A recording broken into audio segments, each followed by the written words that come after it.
No supermercado, na creche do filho, no aeroporto, quando nos vacinamos, bebemos água e até quando usamos um shampoo no banho. Em todas essas situações e em muitas outras, a vigilância em saúde está presente, cuidando da gente. Um trabalho do SUS quase imperceptível para a maioria da população, mas fundamental. A vigilância em saúde coleta dados, fiscaliza e ajuda na definição de estratégias que previnem riscos e promovem saúde.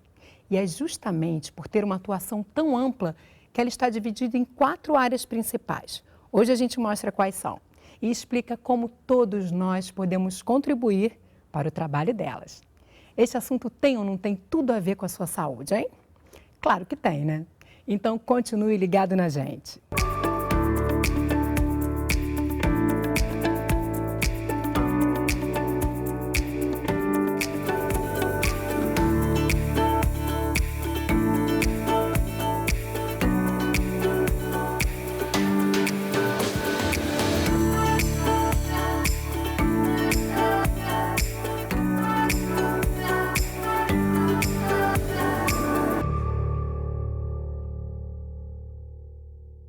E quem está aqui comigo para conversar sobre a vigilância em saúde é a pesquisadora da Fiocruz, Grácia Maria de Miranda Gondim.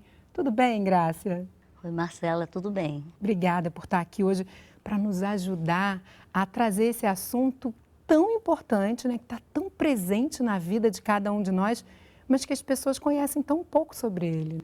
É verdade, a vigilância, embora seja uma ação de saúde pública bastante antiga, né, ela é quase a história da saúde pública, né, ela é pouco conhecida, né, porque, na verdade, ela começa no Brasil de uma forma fragmentada, né, com diferentes vigilâncias, né, mas, na verdade, o ato de vigiar, o ato de ter cautela, de olhar para o que pode causar um dano à saúde, um agravo, uma doença, isso acompanha desde a história do homem, né, na verdade, o próprio homem nômade, ele já se abrigava em cavernas, né, para se acautelar das intempéries, do sol, né, da chuva, né, e também para se defender dos animais e às vezes dos próprios humanos também, homens, né? Né? Então, na verdade, olhar para o que está ao seu redor, para se proteger, sempre foi uma ação que os homens fizeram ao longo do tempo, né? Mas quando que a gente passa a usar essa palavra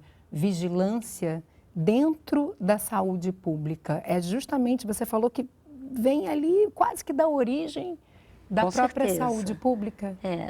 Na verdade, a saúde pública, enquanto uma ação de Estado, né, ela começa a ser desenvolvida no mundo, né, a partir das grandes das guerras, né, das disputas de território, né, da mudança do modo de produção, das pessoas saírem do campo para ir para a cidade para trocar um produto por outro produto, né? Então, quando o homem começou a se aglomerar em cidades e começaram a surgir as cidades, o Estado se viu, né, ou o rei, enfim, ele viu a necessidade de criar estruturas para vigiar, né, para evitar de que os dejetos humanos tivessem contato com as pessoas, para que as habitações fossem limpas, arejadas, né? Enfim, começa aí a questão da vigilância, né? E, Grácia, a gente tem essa origem, né, da vigilância, como você está trazendo agora para a gente, e essa palavra que vem do vigiar também, né? Mas dentro da história do Brasil mais recente, quais foram os eventos, nem tão recentes assim, mas alguns eventos ajudaram a fortalecer essa ideia de vigilância em saúde e a própria estrutura da vigilância em saúde? Que eventos você destacaria? Olha, eu destacaria no início do século XX, final do século XIX, né, quando Oswaldo Cruz e outros sanitaristas começam a olhar para o processo de urbanização do Rio de Janeiro, né? Eu diria que um pouco antes, né, quando Dom João VI abriu os portos às nações amigas e começaram a chegar navios com pessoas, com mercadorias, se viu a necessidade de controlar aquilo, né? Quer dizer, quem é que está vindo, né, da Europa para o Brasil, quais são os alimentos perecíveis que estão... Então, desde esse momento, se começou a criar, né, uma saúde pública voltada para a vigilância. Mas com Oswaldo Cruz, em função, né, da própria epidemia de varíola, né, depois na sequência a febre amarela, né, onde a gente teve a vacinação obrigatória, né, e você teve a revolta da vacina, né, a gente tem, de uma forma institucionalizada, né, aí sim, a partir de uma ação do Estado, né, uma vontade de melhorar as condições de vida das populações. Então, é nesse momento em que Oswaldo Cruz, junto com Rodrigues Alves, ele resolve urbanizar a cidade do Rio de Janeiro, à luz de Paris, né, do Champs-Élysées, e aí começa a tirar os cortiços do centro da cidade, abre grandes avenidas. Então, começa a vigilância a sair do lugar de meramente controlar doentes e doentes, né, para olhar para aspectos do território, do ambiente, né, e, claro, das pessoas também. E hoje ela tem uma atuação muito ampla, né? E a cada novo desafio também ela vai se fortalecendo, se moldando às necessidades do país. Vamos dar uma olhada que a gente separou? A gente tem aqui diversas situações em que a vigilância em saúde está atuando, ambientes, situações. Vamos dar uma olhada para vocês entenderem, e aí eu quero que você comente um pouquinho, Graça, olha lá. A gente tem essa atuação nas doenças transmissíveis, né, que você falou bastante, mas não só isso, cuidado com os viajantes, o cuidado também e o monitoramento de doenças não transmissíveis, a questão das vacinas, o ambiente de trabalho também é monitorado, medicamentos, farmácias, serviços de saúde, restaurantes, pesquisas, publicações, cosméticos. Não daria para falar tudo, mas o pessoal que está acompanhando vai continuar vendo aí nas figuras como é abrangente a atuação da vigilância em saúde. Por isso mesmo, a necessidade dela estar dividida em áreas, não é isso? Conta para a gente tem áreas principais, né? Que são a vigilância epidemiológica, vigilância do trabalhador, vigilância ambiental e vigilância sanitária. Elas conversam entre si? Elas estão interligadas? Olha, na verdade, sim, deveriam estar muito mais interligadas, mas a gente vai ver que os eventos de saúde, não é, seja um problema de saúde relacionado a uma doença crônica não transmissível, ou seja uma doença transmissível, como a gente está vendo o quadro de doenças das arboviroses atuais. Então, se eu tenho, por exemplo, um problema relacionado à dengue, né, que é uma arbovirose, e que a gente pode ver que a cada ano a gente tem problema com essa endemia, que na verdade, tempos em tempos ela é epidêmica, ou seja, aumenta o número de casos, a gente vai ver que eu preciso cuidar de quê? Dos criadouros, da água armazenada, da questão das habitações. Tudo está né? interligado, Tudo né? interligado. Você não consegue pegar um assunto só para resolver que não precise de outras áreas, então é natural. Então, eu tenho que ter espaço no hospital para cuidar das pessoas que de fato estão com a doença, né? E outras tantas, por exemplo, se eu tenho que ir a um restaurante, eu tenho a atuação da vigilância sanitária, ela vai ver como é que estão a questão do cozimento, dos alimentos, ela vai ver como é que está organizada a cozinha, se cumpre algumas regulamentações da Agência Nacional de Vigilância Sanitária, né? Caso tenha uma toxinfecção alimentar, a vigilância sanitária ela vai atuar, mas vai chamar a vigilância epidemiológica para contar os casos, ver quem está mais grave, quem está menos grave, para fazer a investigação. E é importante para a população que haja essa interligação, essa conversa.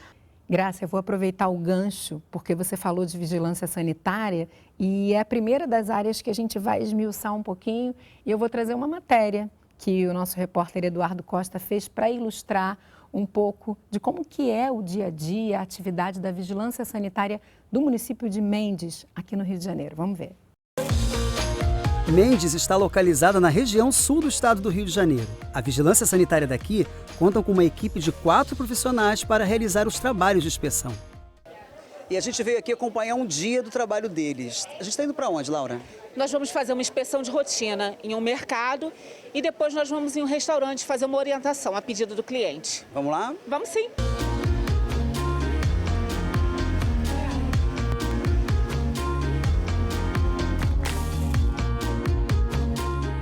Nesse momento, nós verificamos a data de validade dos produtos, se tem os rótulos que atendem o exigido, por exemplo, esse produto, se ele pode passar em todo o Brasil ou só aqui no município, e a gente também verifica a temperatura, para ver se a temperatura do freezer está adequada.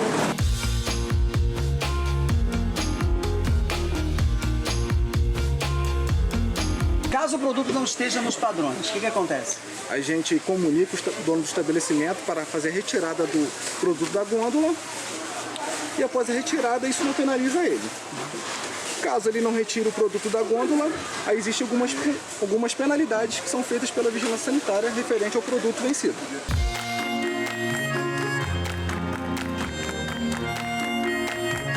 E aí, Rodrigo, bom dia. E aí, gente? Nós viemos te orientar conforme você nos pediu. Rodrigo, por que você chamou o pessoal da Vigilância Sanitária aqui? É porque antes eu era taxista e não sabia como que era esse ramo de alimentos. Aí eu pedi a orientação do pessoal da Secretaria de Saúde e a Vigilância de Saúde veio aqui para me dar essa orientação.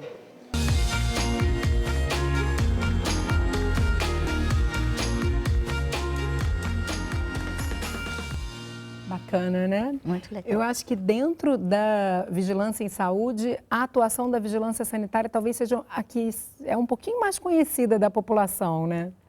A vigilância sanitária, ela veio logo em seguida a vigilância epidemiológica do ponto de vista de estrutura de Estado, né? Uma estrutura operacional da vigilância em saúde, mas ela é a vigilância que tem maior visibilidade porque ela tem uma atuação em um conjunto de objetos muito diversificado, né? Então, ela trabalha com produtos, alimentos, medicamentos, né?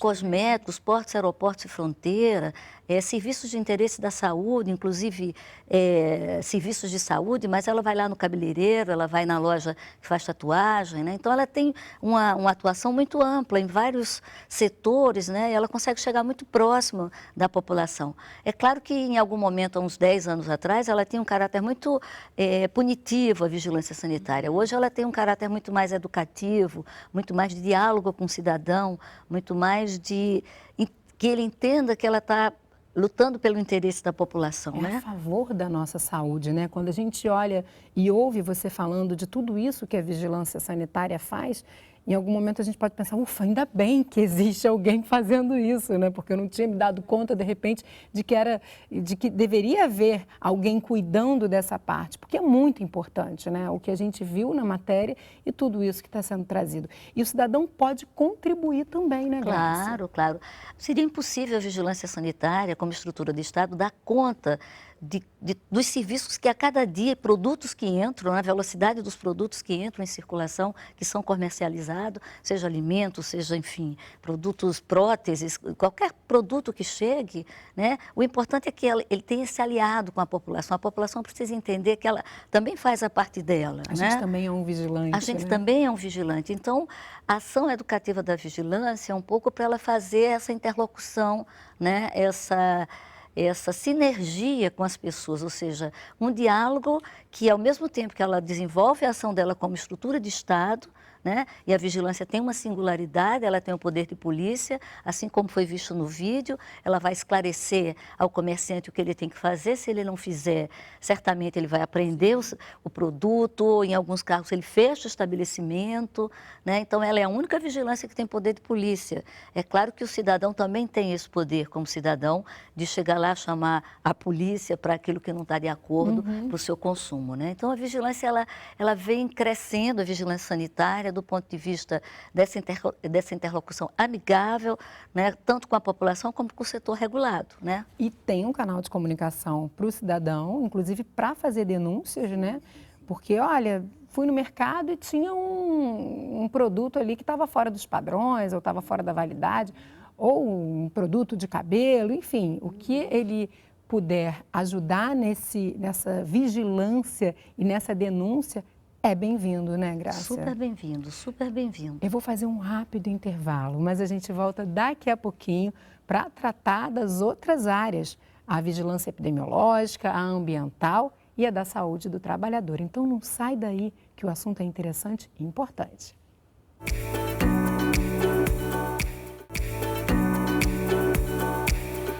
Estamos de volta conversando hoje sobre uma área fundamental da nossa saúde pública, a da vigilância em saúde.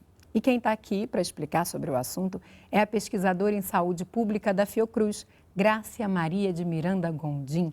Grácia, a gente falou da origem da vigilância em saúde, da própria palavra também, né, que vem de vigiar. Falamos um pouco sobre a vigilância em saúde e agora a gente vai tratar das 3 outras áreas. E eu estava pensando, né, quando a gente fala em saúde pública, quando a gente fala em SUS, normalmente as pessoas só lembram dos exames, consultas, internação esse outro lado, de fato, pouca gente conhece, né? E é tão importante que a gente, de novo, fale, olha, isso aqui é SUS, porque quando a gente está mostrando essa abrangência e essa importância dessa atividade, a gente mostra para as pessoas que todos nós usamos o SUS e que todos nós também devemos defender o SUS, né? Claro. O trabalho da vigilância, na verdade, é um trabalho que se antecede ao adoecimento, né? É um trabalho de proteção. Então, a gente age antes da ocorrência do evento. Então, a vigilância vai trabalhar exatamente nos fatores que determinam, aquilo que determina a ocorrência de um evento, ou seja, nos riscos, nas causas. Controlando esses riscos para diminuir a chance do adoecimento. Isso, exatamente isso. Então, inclusive, ela trabalha nos danos, né?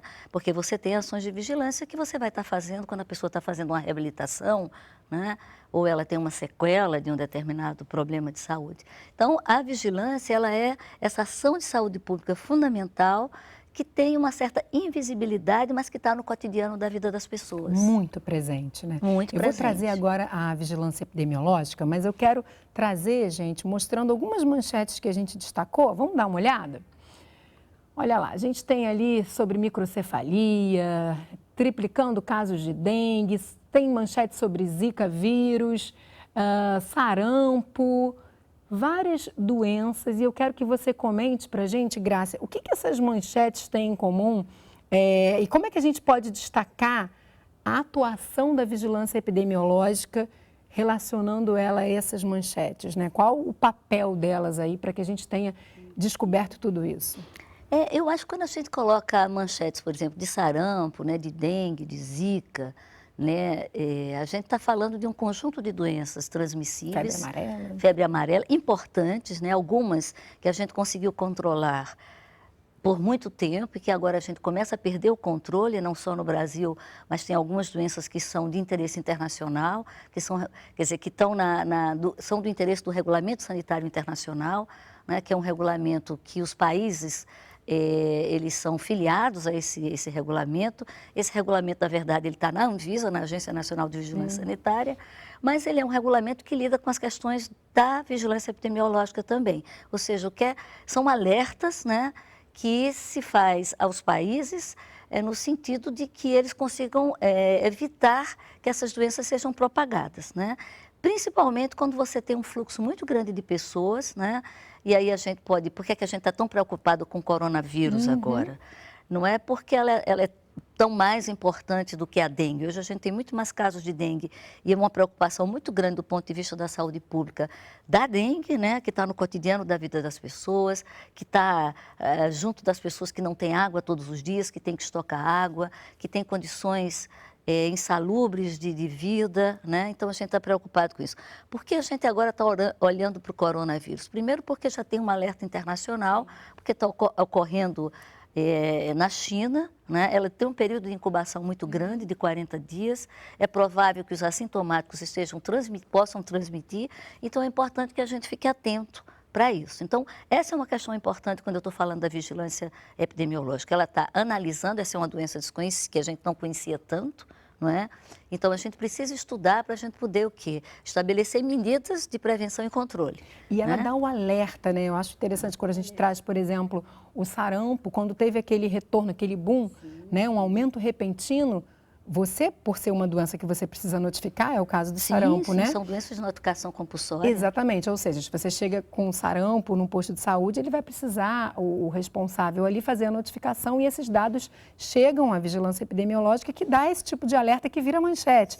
E queria destacar também o papel importantíssimo quando houve o aumento dos casos de microcefalia, né, no Nordeste, e ali aos poucos a gente foi relacionando ao Zika vírus. Quer dizer, se não houvesse uma vigilância de fato, né? Se não houvesse essa identificação dos números, dos dados, esse estudo desses dados, a gente não chega a esse tipo de conclusão e não consegue controlar a situação. Claro, esse é um outro aspecto importante da vigilância em saúde e no caso da vigilância epidemiológica, é que você vai coletar dados, né, para gerar informação e conhecimento sobre um determinado evento de saúde. E às vezes que leva à elaboração de políticas públicas, de políticas né? públicas, de com ações. certeza. Por exemplo, o que a gente está tendo com o sarampo agora certamente não é igual ao que a gente teve lá nos anos 50, né? E que gerou uma série de campanhas, uma série de questões super importantes.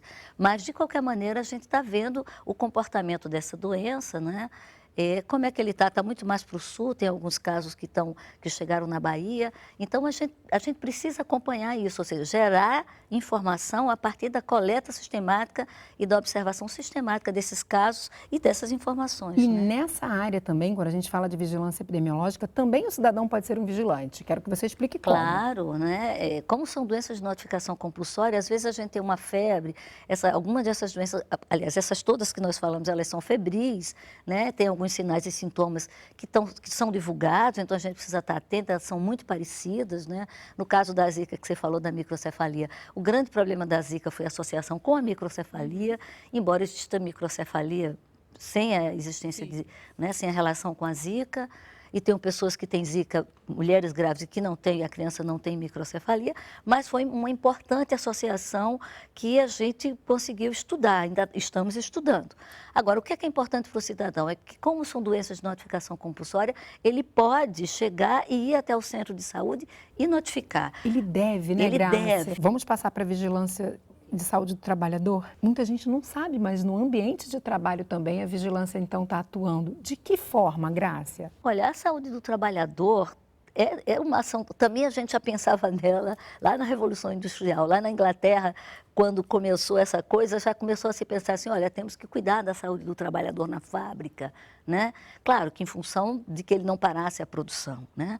Mas a saúde do trabalhador, ela é uma evolução do que a gente teve da saúde ocupacional e da medicina do trabalho, né? Porque não basta só você pensar no dano que o processo de trabalho pode causar ao trabalhador, né? Ele se machucou, ele opera uma máquina de uma forma inadequada, porque as condições... Mas a vigilância em saúde do trabalhador, ela vai olhar sistematicamente o trabalhador, né? O ambiente de trabalho, os processos de trabalho, né? Exatamente para notificar e tomar medidas de proteção e precaução. Uma proteção para a gente, né? Exatamente. Evitando um adoecimento, evitando um problema de saúde mais para frente. A gente vai entrar agora na vigilância ambiental e para isso eu tenho mais um VT feito pelo Eduardo Costa, que foi a Volta Redonda. Vamos ver. E a gente veio agora ao município de Volta Redonda acompanhar uma ação da vigilância ambiental daqui. A Dalva vai levar a gente até lá. Para onde a gente vai? Vamos a uma residência no bairro Santa Cruz fazer o combate do Aedes. Vamos lá? Vamos.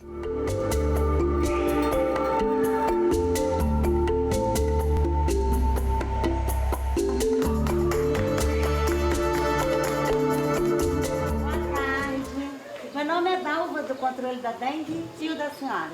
Liette. Tudo bom, dona Liette? Tudo Eu posso bem. estar fazendo a visita do combate Com do Aedes? certeza, pode sim.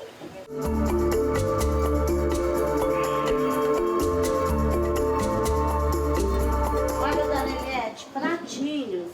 Olha, hoje ficou um pouquinho de água, então é bom tá sempre eliminando. É melhor até não ter o pratinho, tá? Mas se tiver, se a senhora quiser o pratinho, a senhora tá sempre eliminando e está lavando umas 2 vezes na semana, tá? Tá ok.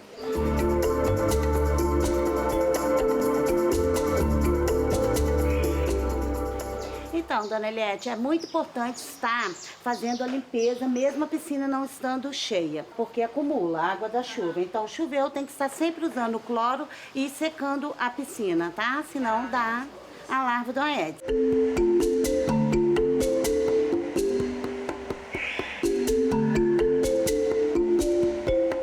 Por que a senhora acha importante essa ação da vigilância ambiental? É muito importante para evitar essa mortalidade que está por aí, principalmente crianças, né? Que a gente vê a cada dia, a cada momento. E eu acho que, tipo assim, se todo mundo fizesse a sua parte, de repente ajudaria bem, né? A diminuir esse tipo de doença. Tá aí, o combate à dengue é um pedacinho também do trabalho da vigilância ambiental, né? A gente pensando e lembrando agora de tragédias recentes, como a de Brumadinho, como o derramamento de óleo também que houve, a gente também pode ver a atuação importantíssima da vigilância ambiental nesses casos. Isso. O interessante da vigilância em saúde ambiental é porque antes a vigilância ambiental não era dentro do campo da saúde pública, porque, por exemplo, o Ministério do Meio Ambiente ele faz vigilância ambiental, mas a vigilância que a gente faz dentro do Ministério da Saúde, dentro da vigilância em saúde, então a vigilância em saúde ambiental é uma vigilância que vai estar preocupada com fatores do ambiente, com elementos biológicos e não biológicos que podem, né, causar algum dano ou trazer riscos à saúde das pessoas.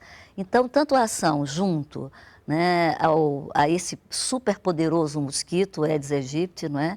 Que hoje ele transmite pelo menos três dessas endemias que a gente está falando, dessas arboviroses, é super importante, assim como, por exemplo, a gente está com esse derramamento de óleo no litoral do Nordeste, acho que chegou aqui próximo do Rio de Janeiro, a importância da gente estar verificando o que é que está acontecendo, porque isso não só afeta a saúde das pessoas, mas afeta também o ambiente, né? Então, afeta os processos de trabalho, porque as marisqueiras, os pescadores, né, estão se contaminando com esse óleo e não estão se dando conta, né? Assim como a gente vê aí os agentes de combate de endemias, eles têm que usar equipamentos de proteção. Isso é saúde do trabalhador, mas ele está fazendo uma ação de saúde ambiental. Ou né? seja, está tudo interligado mais tudo interligado, uma vez. Está tudo interligado. Porque os fatores todos estão na nossa vida e acontecem ao mesmo tempo, estão influenciando na nossa saúde, né?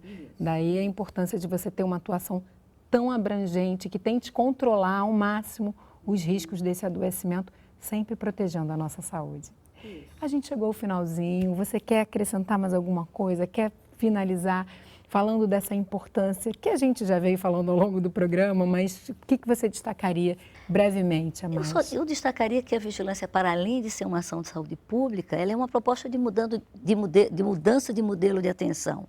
Então, a vigilância se coloca, né, na perspectiva de reorganizar, né, os serviços de saúde pautado no território, nos problemas de saúde, não só na doença nem no doente, e na intersetorialidade, porque ela entende que fazer saúde não dá para fazer sozinha, só com o setor saúde. Fazer saúde significa articular diversos setores como educação, como infraestrutura, planejamento urbano, saneamento, para que a gente possa produzir mais saúde e as pessoas possam viver melhor. Perfeito, ou seja, está totalmente afinada com o SUS, né? Absolutamente. Que é onde ela está. Muito obrigada, Grácia. Foi um prazer escutar e aprender um pouco mais com você. Obrigada a você, Marcela. Até uma próxima. Obrigada. E o Ligado em Saúde de hoje fica por aqui. Se você chegou só agora, corre lá no site. Dá para rever este programa e todos os outros que nós já gravamos. Se quiser falar com a nossa equipe, mande mensagem para o nosso WhatsApp pelo número 997018122 ou então ligue gratuitamente para o 0800 701 8122. E para continuar ligado na gente, visite as redes sociais do Canal Saúde. E eu te encontro no próximo programa. Tchau, tchau.